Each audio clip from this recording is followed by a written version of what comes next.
Olá, doutores, olá, doutoras, mais um programa A Priori, comigo o professor Alexandre Torido, diretamente do Estúdio Leste, em Belo Horizonte, com mais um tema do direito. Um tema muito especial, com convidados especiais, como sempre aqui no nosso programa. Então vamos juntos, está no ar A Priori.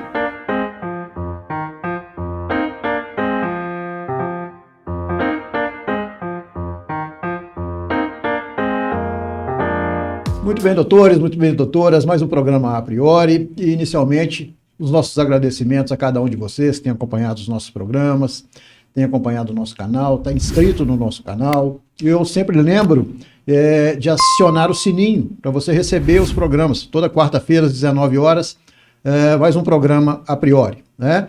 E muito obrigado a cada um e compartilhe, né? Vamos curtir, compartilhar, manda nos seus comentários sugestões de temas, todos são respondidos e é muito importante para o nosso canal. Agradecendo também a parceria da Faculdade ASA de Brumadinho, sempre conosco, eu com muito orgulho de fazer parte daquela instituição como docente. Agradecendo também o Estúdio Leste, que sempre nos acolhe, com uma infraestrutura excelente, com profissionais da melhor qualidade. E o Estúdio Leste quer fazer o seu podcast, quer a sua aula, o seu curso, procure os responsáveis do Estúdio Leste, o Iraê, o Ricardo, eles vão te atender da melhor qualidade e dar opções de filmagens para você. Os contatos estão aí na sua tela. Muito bem, pessoal, o tema de hoje é um tema muito do nosso cotidiano, muito do nosso dia a dia. Nós vamos tratar dos direitos do consumidor e trazendo questões práticas. Nós vamos mudar um pouco o estilo do nosso programa, com dois convidados especialistas da área do consumidor, mas nós vamos tirar muita dúvida. Eu não, porque eu não sou especialista, eu vou também aprender com esses dois convidados, dois especialistas da área do direito do consumidor, e que eu tenho muita honra em receber hoje no A Priori. Então, muitas dicas, e prestem atenção. Você, tenho certeza absoluta que já passou por uma ou várias situações que nós vamos conversar aqui hoje. E o nosso primeiro convidado, que muito me honra pela presença, Dr. Vitor Gomes Marinho, especialista do direito do consumidor. Dr. Vitor, muito obrigado pela presença, é um prazer recebê-lo. Muito obrigado, Alexandre. Obrigado pela oportunidade. É um prazer estar aqui falando, principalmente sobre algo que eu amo, que é o direito do consumidor e que é um ramo do direito que está presente, talvez seja um dos ramos mais presentes na vida de todas as pessoas. Então, obrigado pela oportunidade e vamos discutir sobre isso aí. Que bom, eu que agradeço pela presença. E o nosso segundo convidado, um amigo, um colega da Faculdade ASA, um docente já há 13 anos naquela instituição, especialista na área do direito do consumidor, professor de direito do consumidor, além de outras disciplinas da Faculdade ASA de Brumadinho. Professor Júlio Moraes, mais uma vez aqui participando do A Priori conosco, abrilhantando ainda mais os conhecimentos do consumidor. Professor Júlio, muito obrigado mais uma vez, sua presença é sempre aprazível.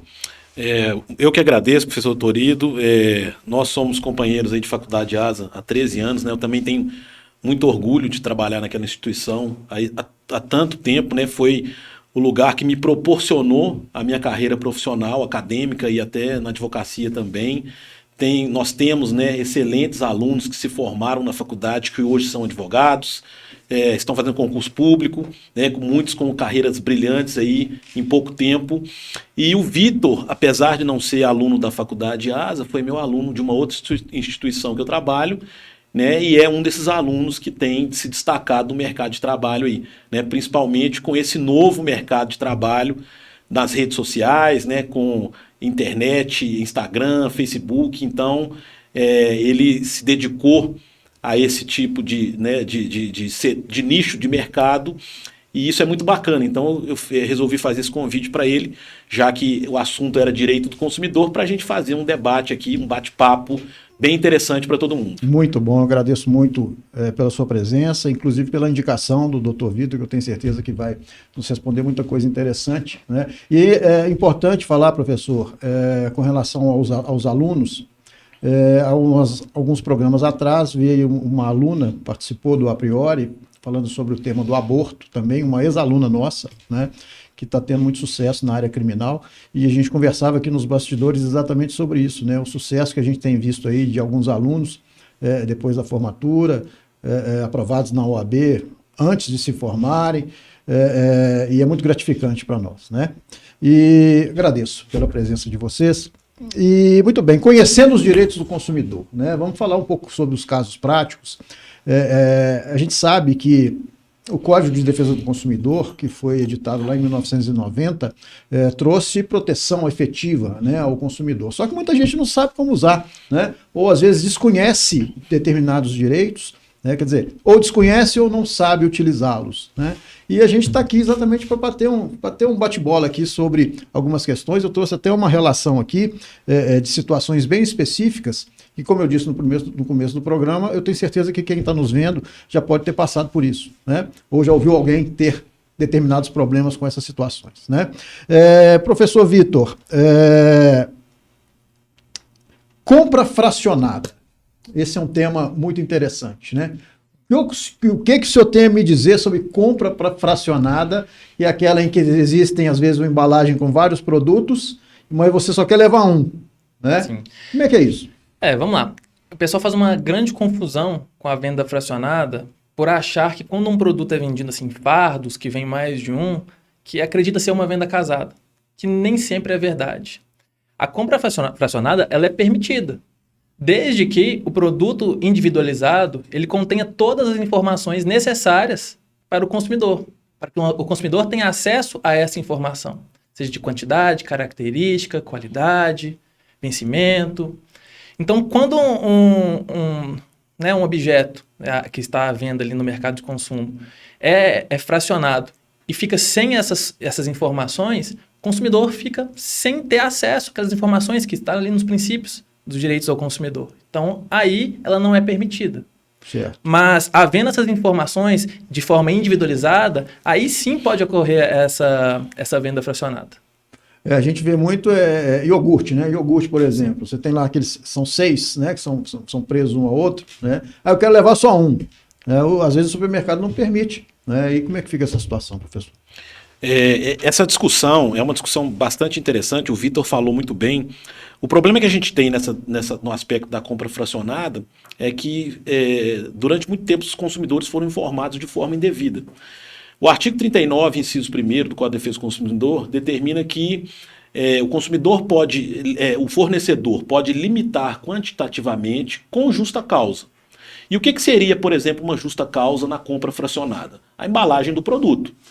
85% a 90% dos produtos vendidos no supermercado são produtos pré-medidos ou pré-embalados. Significa que eles são embalados pelo fornecedor. Então, nesses produtos em que você tem uma embalagem lacrada, o consumidor não pode simplesmente abrir essa embalagem e retirar a quantidade que ele deseja de produto. Por vários motivos. Primeiro, porque o produto vai se deteriorar mais rápido. Segundo, porque ele perde a garantia. Né? Se você rompe a embalagem do produto, o produto não tem mais a garantia.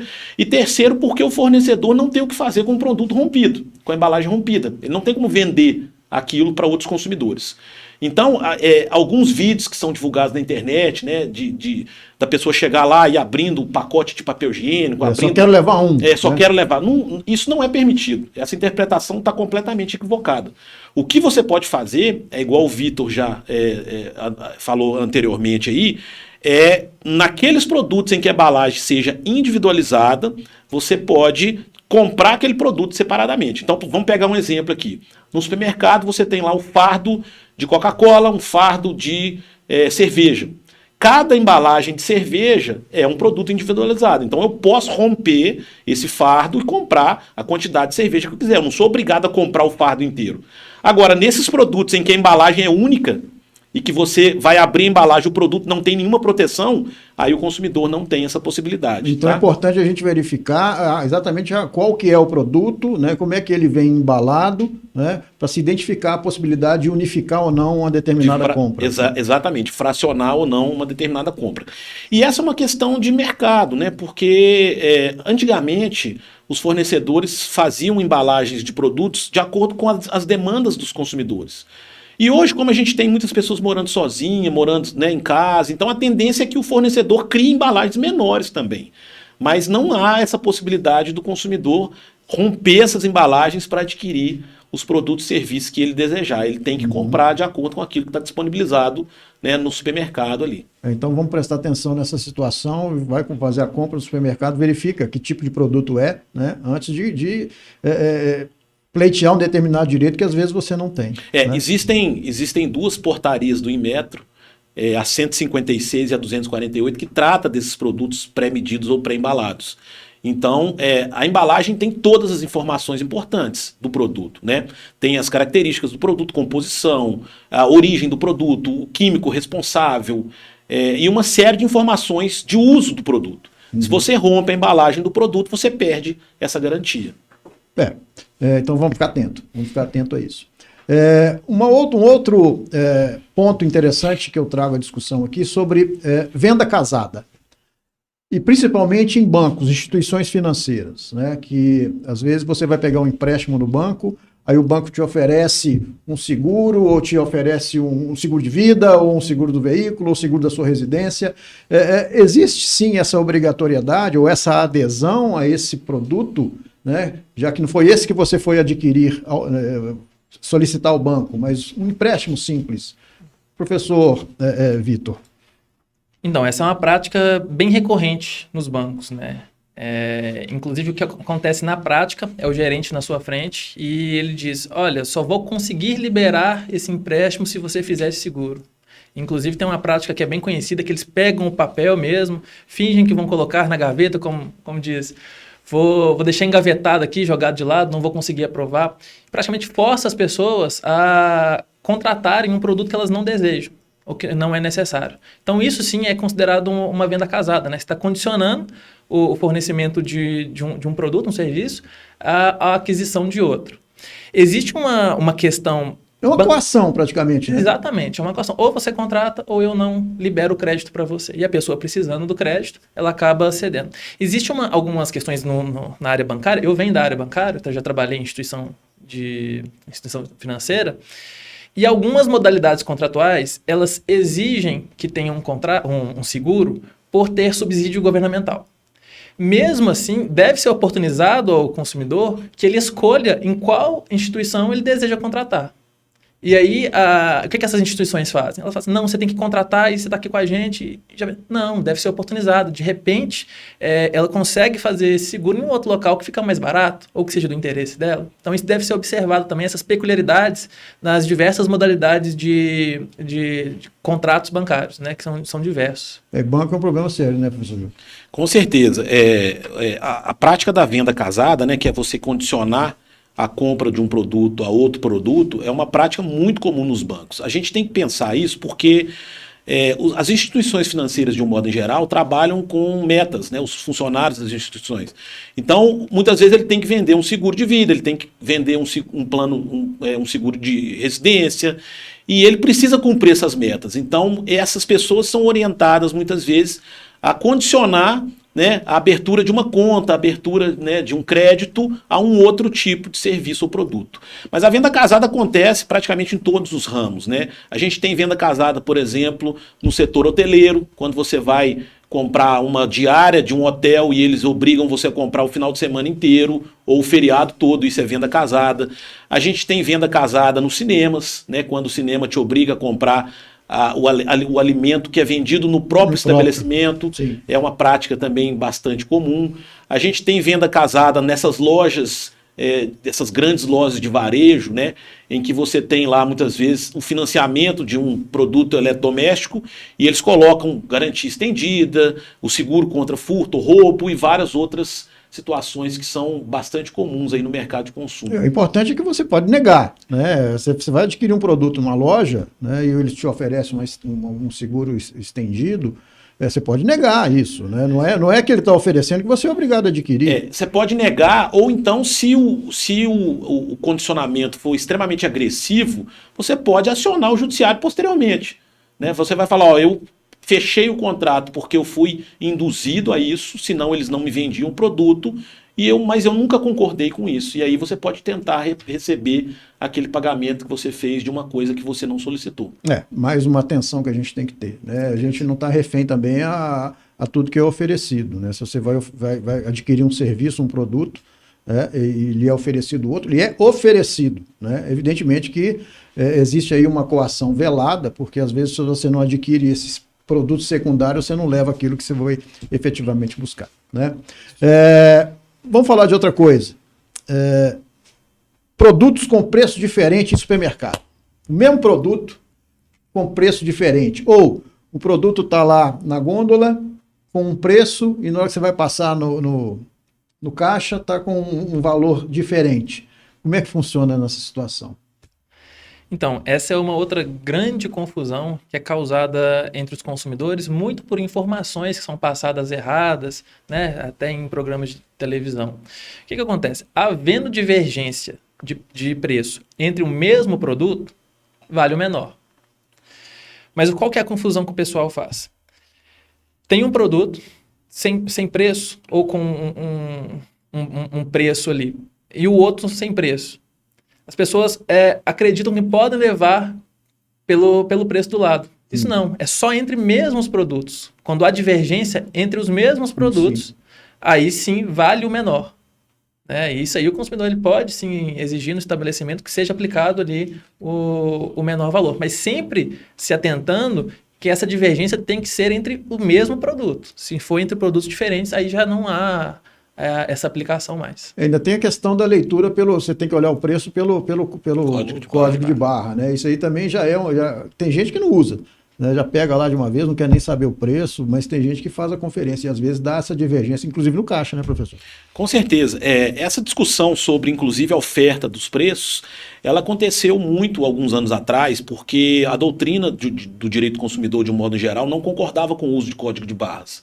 Porque o código de barras, primeiro, nós não somos leitores de código de barras, você não tem ali uma oferta clara do preço do produto e muitas vezes é dificultoso, né? Aqui em Belo Horizonte, por exemplo, você vai num supermercado, muitas vezes o aparelho está quebrado, tem poucos aparelhos para você consultar o preço e muitas vezes você só consegue consultar o preço do produto no caixa, né? E aí isso pode trazer constrangimentos para o consumidor e uma série de outras questões. E às vezes você nem lembra do preço que está lá na gôndola com o sinal que você vai passar no caixa. Produto, exatamente. Né? E aí, mas o que aconteceu? O governo, em 2004, aprovou uma lei permitindo o uso do código de barras como oferta dos produtos, né? E isso acabou sendo um facilitador para as empresas, né? Porque é claro que tem uma economia, um custo muito menor, você tem um produto, como controlar o estoque do produto, né, com o código de barras, mas para o consumidor isso é ruim.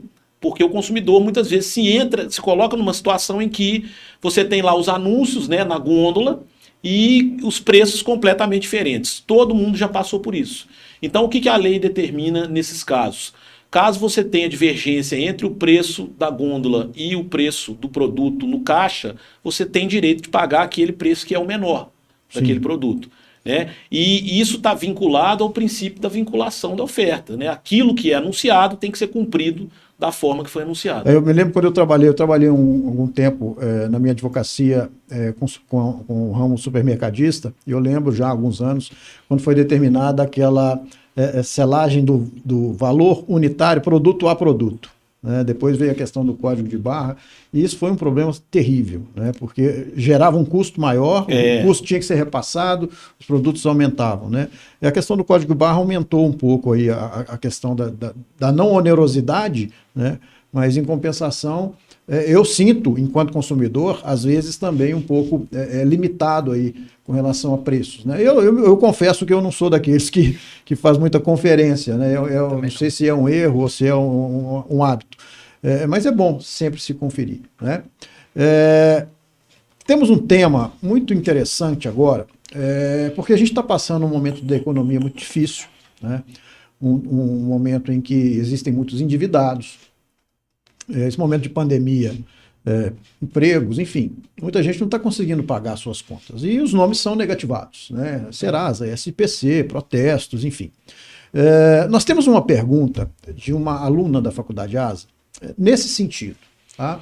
Vamos ver qual é essa pergunta. Olá! Em primeiro lugar, gostaria de cumprimentar aos ilustres participantes do programa A Priori. Cumprimento meu querido professor Alexandre Torido e também aos ilustres convidados, professor Júlio Moraes e Dr. Vitor Gomes Marinho. Meu nome é Maria Lúcia, Sou estudante do curso de Direito da Faculdade Asa de Brumadinho. Atualmente estou no 4º período. Sobre o assunto Direito do Consumidor, gostaria de fazer a seguinte pergunta. Caso o consumidor tenha seu nome inscrito no cadastro de inadimplentes, sem justa causa, sem aviso prévio ou com informações incorretas, a empresa que requisitou a inclusão pode ser responsabilizada por danos morais e materiais? Essa é a minha pergunta. Muito obrigada. É muito boa a sua pergunta, Maria Lúcia, e a resposta é sim, tá? O banco de dados e cadastro de consumidores está previsto no artigo 42 do CDC. E todas as vezes que o consumidor tem seus dados negativados ou inseridos nesses bancos de dados ou cadastro de consumidores, ele precisa ser comunicado previamente sobre essa inserção. Essa comunicação tem que ser prévia para que o consumidor possa tomar providências para evitar um dano maior. Então, os bancos de dados e as empresas que enviam esses dados para esses estabelecimentos são responsáveis, sim, por qualquer dano que o consumidor sofra por uma negativação indevida nesses cadastros de consumidores.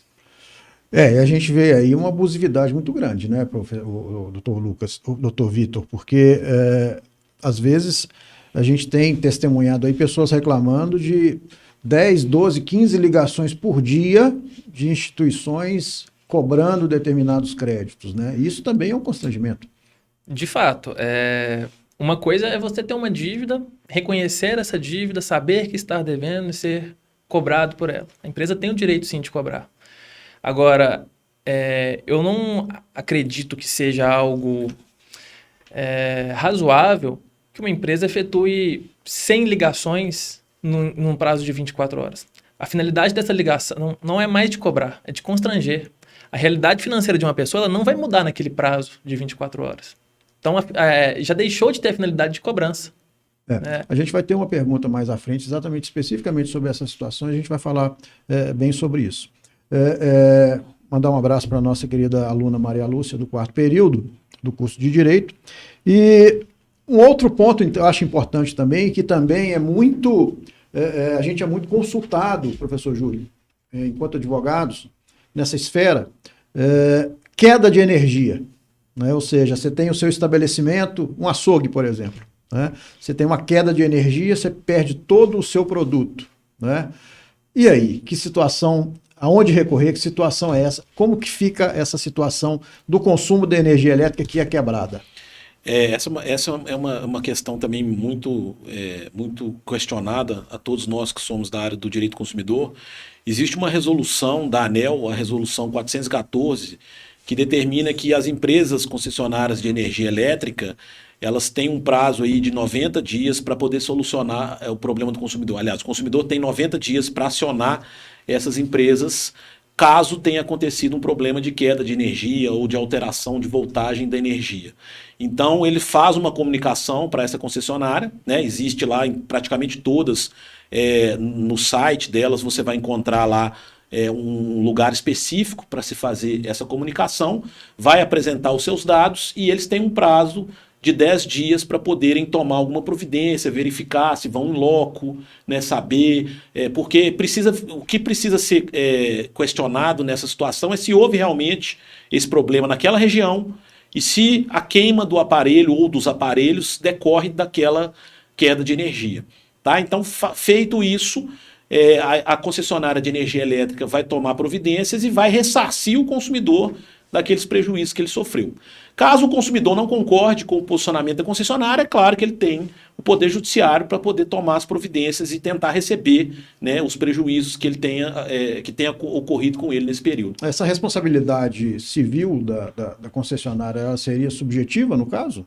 Ela é objetiva. Ela é objetiva, né? Ou seja, ela tem que, independente da culpa dela, ela tem que fornecer a energia. Causou o dano, ela é obrigada a ressarcir. Eu tenho até um caso que a gente teve no escritório, o cidadão ele produzia leite e revendia para uma empresa famosa, né? E como ele teve essa queda e perdeu toda a produção, ele perdeu o contrato dele, né, de repasse para essa empresa. Então, olha a extensão do dano que isso gerou para ele. né? Então, assim, isso é bem perigoso mesmo, essas quedas de energia. E até voltando à questão da responsabilidade objetiva, ligado aí às questões de energia, um outro caso que eu lembrei aqui, o carro do cidadão estava parado debaixo de um poste, e aí o transformador explodiu, aconteceu alguma coisa lá, não sei, caiu uma peça, quebrou, acabou com o carro, deu perda total no carro do cidadão. Nesse caso também, inclusive, é possível sim, né, até nessa resolução da ANEEL, resolver de forma administrativa, sem necessidade de adentrar ao judiciário. Claro, se o consumidor concordar com o que vai ser oferecido, né, os reparos que serão ofertados ali. E quando a gente fala de poder judiciário, a gente tem até medo, né? Porque às vezes a gente pensa que pode ser rápido esse ressarcimento aí, e a gente tem percebido aí que não tem nada rápido, né? E o judiciário já era um pouco moroso em determinadas comarcas para alguns casos, agora em época de pandemia, ou seja, hoje em dia tudo é desculpa. A pandemia é desculpa para tudo, né? O judiciário tá parado por causa da pandemia, enfim, não vamos adentrar nessa questão não, porque tá ficando difícil, né? Nós, enquanto operadores do direito, a gente tem sentido isso, né? Mas enfim, é um tema de um outro programa que a gente vai participar. Já que você tocou nesse ponto, deixa eu só dar uma orientação aqui para os consumidores. Existe uma página do Ministério da Justiça que chama consumidor.gov.br, que é uma página que foi criada para que o consumidor consiga resolver esses problemas com as empresas, tá? E esse consumidor, essa página consumidor.gov.br, você cadastra os seus dados lá e aciona as empresas para poder receber uma resposta administrativamente. Então você evita o poder judiciário. E hoje em dia a gente já tem aproximadamente mais de 1.000 empresas cadastradas no consumidor.gov.br. Quanto menos se tentar evitar o judiciário, é muito melhor, né? Um outro ponto que eu acho importante a gente trazer diz respeito à diferença dos preços dos produtos de acordo com a forma de pagamento, né? Doutor Vitor, é um problema. Sim, é um problema. Até 2017 isso era proibido. Mas aí o governo editou uma lei, né? Salvo engano, 13.455, e que autoriza essa diferenciação do preço em razão da forma de pagamento. Ou seja, se você quer pagar com cartão é um preço, se você quer pagar com débito é um preço, de crédito é outro, dinheiro é um, cheque é outro, nota promissória. Exatamente. Enfim, isso é possível acontecer? É possível sim, tá? Até 2007 existia um posicionamento doutrinário que entendia que essa prática não era permitida, porque o consumidor deveria pagar o mesmo preço independente da forma de pagamento. Em 2017, nós tivemos uma medida provisória que foi convertida em lei, e essa medida provisória convertida em lei, na Lei 13.455, autorizou a cobrança diferenciada. Então é possível hoje eu ir no posto de gasolina, por exemplo, e ter um preço da gasolina no cartão de crédito, um preço no cartão de débito e um preço à vista no dinheiro, tá? É plenamente possível atualmente se fazer isso. A minha pergunta é porque eu já vi, inclusive, discussões, até em posto de gasolina mesmo, ainda bem que você colocou, porque eu lembrei de uma situação aqui, que o consumidor queria pagar um preço, né, menor. O preço menor era em dinheiro, no cartão era um pouco maior, ele queria pagar o dinheiro. Não, cartão também é dinheiro, você também vai receber o dinheiro, né? Eu acho que a gente tem que entender qual que é a intenção dessa lei, e para a gente perceber se está havendo algum abuso ou não. Na verdade é porque quando o comerciante ele vende ali com o cartão, ele tem aqueles custos da máquina, né, que é cobrado dele, independente seja débito ou crédito, maior ou menor.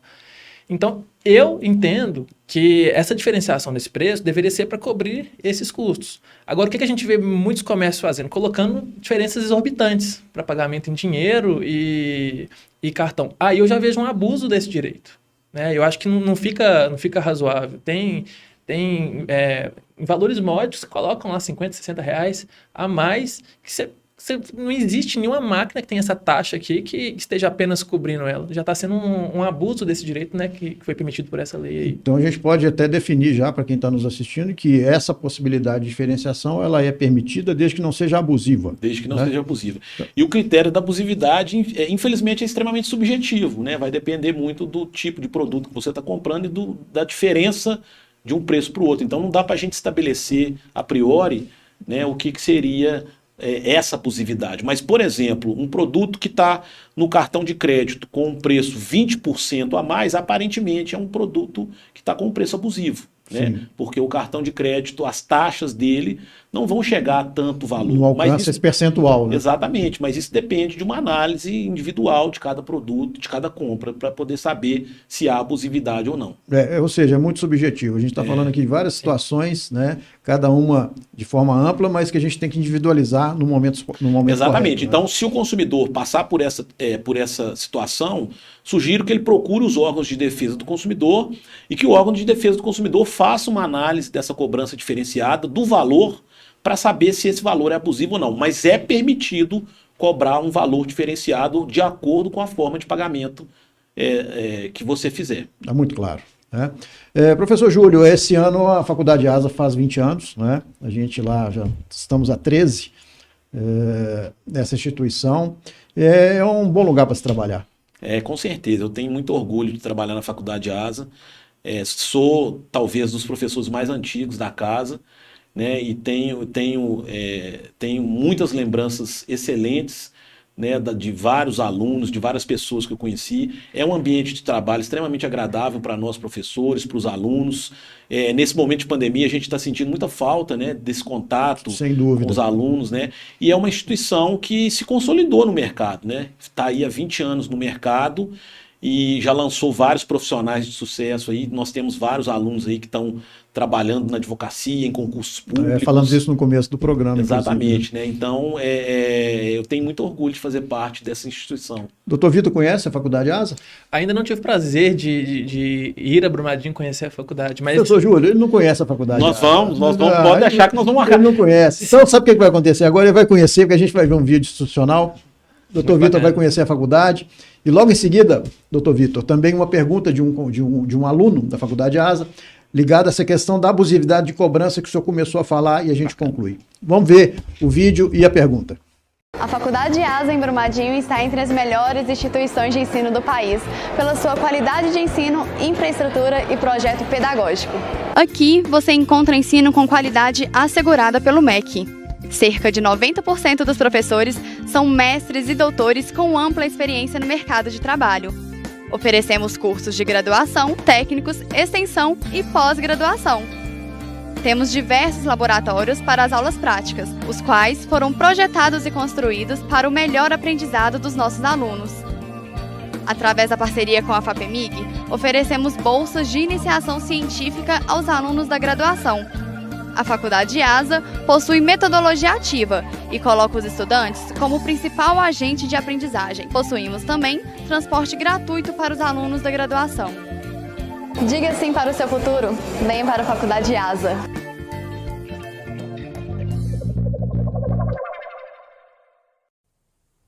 Boa noite a todos, meu nome é Kelvin Luiz, sou estudante do curso de Direito da Faculdade ASA de Brumadinho e estou no 9º período. Primeiramente, eu gostaria de agradecer ao professor Torido pela oportunidade e pelo convite. E também quero cumprimentar os professores Dr. Júlio e Dr. Victor. Pois bem, a seguinte provocação que eu gostaria de fazer-lhes é no sentido de que, no âmbito do direito das obrigações, nós temos a figura do credor e do devedor, sendo comum que ambos tentem exercer os seus direitos. Só que, no caso do credor, existem alguns casos em que este age com certo excesso, assim dizendo. Em situações como quando ele liga para o devedor em seu local de trabalho reiteradas vezes, o que gera um certo transtorno por parte desse devedor consumidor. Nesses casos, haveria alguma responsabilização por parte desse credor que age com excesso? No nosso Código de Defesa do Consumidor, há alguma previsão expressa acerca disso? No mais, essa pergunta que eu gostaria de fazer e renovo meus agradecimentos. Boa noite. Kelvin, muito boa a sua pergunta. Essa é uma dúvida que é recorrente, tá? Então vamos lá. A cobrança de dívidas ela pode ser efetuada, ela pode ser realizada até porque existe uma dívida que é reconhecida. O que não pode ocorrer é esse abuso do direito das empresas de cobrança. Como eu disse anteriormente, de fazer ali 100, 200 ligações em um prazo de 24 horas. O intuito dessa cobrança excessiva, ela não é de cobrar, é de constranger. E a cobrança ela não pode expor o consumidor a um vexame, a um constrangimento. Ela deve ter a finalidade apenas de cobrar, não de constranger. Então, a cobrança ela é permitida, mas desde que seja feito de forma razoável. Eu não consigo entender essa situação, porque as empresas, eu acho que entendem que quanto mais ligarem, né, mais elas têm a possibilidade de receber. Né? Ou seja, elas constrangem, fazem uma coação falando assim, não, quanto mais eu ligar, mais ele vai querer resolver o problema. E às vezes é exatamente o contrário. Né? A pessoa fala assim, ele está me ligando tanto que eu não quero nem ouvir falar, não quero nem negociar. Faça o que tiver que fazer com relação a essas cobranças. Né? Alguma medida, professor Júlio, pode ser tomada com relação a essa situação dessas cobranças, das ligações abusivas? Claro. Hoje em dia nós temos aí cadastros disponíveis no Ministério Público, em vários estados a gente tem cadastros disponíveis que o consumidor pode cadastrar o seu nome para evitar essas ligações, tanto de cobrança quanto de oferta de produtos e serviços. Além disso, o consumidor que se sentir ofendido por uma cobrança abusiva, ele pode procurar o Poder Judiciário.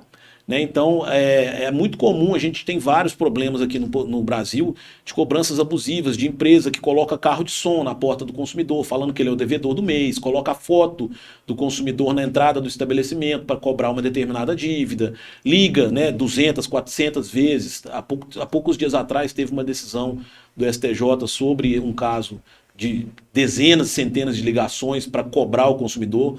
Então a empresa tem o direito de cobrar a dívida, mas ela tem que agir dentro daquilo que é razoável. A partir do momento que ela expõe o consumidor ao ridículo, ao vexame, ela está violando o direito desse consumidor. E aí a coisa se inverte, é o consumidor que vai ter direito contra a empresa. Muitas vezes supera até, inclusive, o valor da cobrança. Isso. Né? Agora, nós falamos aqui de várias situações que envolvem o direito do consumidor, situações bem cotidianas, bem peculiares. Com relação à proteção efetiva do consumidor, né? O consumidor que se sentir prejudicado, que quer verificar qual que é efetivamente o seu direito, orientações, quem ele deve procurar, professor, doutor Vitor? Olha, os órgãos de proteção ao consumidor, PROCON, né? Especificamente, o site consumidor.gov.br também tem sido uma forma de resolução de problemas de consumo que as empresas têm dado bastante atenção. Então, companhias aéreas, bancos, empresas de telefonia têm dado bastante atenção e têm resolvido até de uma forma mais célere do que se você entra diretamente em contato com a empresa. É até engraçado falar isso, né? Porque ali, como é um órgão governamental, parece que eles dão um pouquinho mais de atenção. E também, né, acho que é importante sempre deixar à disposição aí da pessoa a possibilidade de ela ter o advogado dela que ela vai consultar. Né? Que seja especialista na área de consumidor, porque às vezes o PROCON ele dá uma orientação ali de forma geral, mas ele não tem como ficar analisando caso a caso ali, né? Claro que ele vai pedir uma resposta da empresa, mas para olhar com profundidade, todos os nuances que tiveram ali naquele caso, é importante também estar sempre ali em contato com um advogado especialista em direito consumidor. E nós temos o juizado especial das relações de consumo. Com certeza. O que o consumidor tem que entender é que os PROCONs, os órgãos de defesa do consumidor, são da esfera administrativa, né? Então, eles vão acionar a empresa para tentar fazer um acordo, se a empresa comparecer ou não, e esse acordo for feito ou não, acaba-se ali. E caso o consumidor não tenha o seu problema solucionado, ele tem o Poder Judiciário, os juizados especiais, né, nas comarcas aí, e a justiça comum também, de um modo geral, para resolver o problema. Agora, a escolha, né, do caminho a se seguir depende muito do caso que tem acontecido. Tem situações que a gente já percebe que o PROCON não vai solucionar, e tem situações que a gente já percebe que tem que levar direto para o Poder Judiciário. Então, por isso que às vezes é bom procurar o auxílio de um profissional especializado para poder exatamente direcionar qual que é o caminho. Né? Fazer as orientações que são necessárias. Né? E o programa de hoje foi exatamente nesse sentido, da gente tentar levar algumas informações para os nossos inscritos, para os consumidores, né? E infelizmente chegamos aí ao fim. desse primeiro programa. Vamos ter outros programas com esses debates, fica desde já o convite para os doutores, porque tem muita coisa a se falar, né? Muita coisa que ainda está obscura, muito artigo do Código de Defesa do Consumidor que deve ser melhor explorado, e a gente vai tentar aqui nos próximos programas ligados ao consumidor trazer essas orientações e esses entendimentos. Doutor Vitor, muito obrigado pela sua presença. O A Priori está aberto para o senhor quando quiser. Muito obrigado. Muito obrigado, Alexandre. Muito obrigado, professor Júlio, também pelo convite. Foi um prazer estar aqui com vocês e sempre que precisarem, podem contar comigo. O senhor quer deixar o endereço do Instagram? Claro, para quem quiser lá me procurar no Instagram, estou sempre dando dicas para consumidores de forma prática, de forma que o consumidor consiga entender. É o @VictorMarinho. Podem me acompanhar por lá. Tá joia. Está aparecendo na tela aí o endereço. Muito obrigado, doutor. Professor Júlio, mais uma vez, muito obrigado. O professor Júlio, mais uma vez, indico a obra do Direito do Consumidor, curso de Direito do Consumidor, do professor Júlio, na sua 7ª edição, uma obra fantástica, já aí falada pelo Brasil, né, e até no exterior, mencionando o nome do professor Júlio e a sua obra. Muito obrigado pela presença. Professor Alexandre, eu que agradeço mais uma vez o convite de participar do seu programa A Priori, que tem sido um sucesso nas redes sociais. Eu fico muito honrado com esse convite, principalmente por esse programa de hoje em especial, né, porque eu trouxe um aluno meu que está aqui debatendo de igual para igual sobre um assunto, né, tão importante para a sociedade. E isso mostra para todo mundo, né, que a gente consegue, com estudo, com preparação, né, chegar onde a gente quer, basta a gente correr atrás. Então isso muito me orgulha, né, trazer aqui no programa um aluno que foi meu aluno e que agora é meu colega de trabalho, né, no direito do consumidor. Muito obrigado. Não tenha dúvida, realmente é um motivo de orgulho nós, enquanto docentes, aí, vermos um fruto, né, germinando aí e fazendo sucesso, é muito bom, né? Parabéns pela sua carreira e muito sucesso, o doutor Júlio, o doutor Vitor. Pois é, pessoal, chegamos ao final de mais um A Priori. Ficaram as dicas relativamente ao direito do consumidor. Vamos procurar conhecer, vamos reivindicar aquilo que realmente é do seu direito, procurar saber as coisas, e principalmente você que é operador do direito, que é estudante do direito, orientar aqueles que não têm esse acesso. E é exatamente por isso que nós temos o nosso programa A Priori, que é feito para você, estudante do direito, para você cidadão, para você, no caso de hoje, consumidor. Ok? Muito obrigado mais uma vez. Gostou do nosso conteúdo? Compartilhe, vamos curtir. Divulgar é importante, vocês têm a responsabilidade disso. Divulgar os temas do direito que são muito importantes. Faculdade ASA, invista no seu futuro. Muito obrigado, até a próxima.